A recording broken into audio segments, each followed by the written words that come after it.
ഈ മഴയത്ത് രാവിലെ എണീക്കാൻ ഭയങ്കര മടിയാണ്. അത് എങ്ങനെയൊക്കെയോ എണീച്ച് ഒരുങ്ങി ഞാൻ എന്താ കോളേജിൽ പോകാൻ ഇന്ന് കാറിലാണ് പോയത്. മഴ ആയതുകൊണ്ട് ബൈക്കിൽ പോകാൻ പറ്റൂല.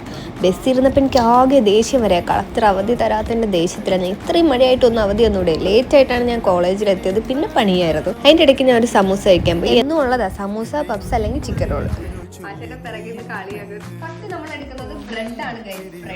വീട്ടിൽ തിരിച്ചെത്തിക്കഴിഞ്ഞാൽ നമ്മൾ ഫുൾ പരീക്ഷണങ്ങളും കാര്യങ്ങളൊക്കെയാണ് ചില സമയങ്ങളിൽ, ചില ദിവസങ്ങളിൽ. അങ്ങനെ ബ്രെഡ് കൊണ്ട് എന്തെങ്കിലും ട്രൈ ചെയ്യാമെന്ന് വിചാരിച്ചിട്ട് വേണ്ട, ചോക്ലേറ്റ് എടുത്തിട്ട് കഴിച്ചിട്ട് ഇങ്ങനെ ഇരിക്കുകയാണ്. ആശാൻ്റെ മിൽക്കി ബാറാണ് കൂടുതൽ ഇഷ്ടം. എനിക്ക് മൂഡ് പോലെ, ചിലപ്പോൾ മിൽക്കി ബാർ, ചിലപ്പോൾ ഡയറി മിൽക്ക്. പിന്നെ തുണിയെല്ലാം വെളിയിൽ വിരിക്കാൻ പറ്റുന്നില്ല, വെയിലില്ലല്ലോ. അങ്ങനെ ആശയുടെ റൂമിൽ കൊണ്ടെല്ലാം വിരിച്ചിട്ടിരിക്കുക. ബട്ട് ഒന്നും ഉണങ്ങിയിട്ടില്ല. മഴ എന്ന് തീരുന്ന ഒരു പിടിയില്ല. ആശയുടെ എപ്പോഴും ടിവിയും കണ്ടിരിക്കും. കണ്ടില്ലേ, ഇന്നലെ കൂടി വൃത്തിയാക്കിയിട്ടതേ ഉള്ളൂ, ചളവാക്കും. അതാണ് ആശയുടെ. ഞാൻ വൃത്തിയാക്കിയിട്ടും ആശയുടെ ചളവാക്കും.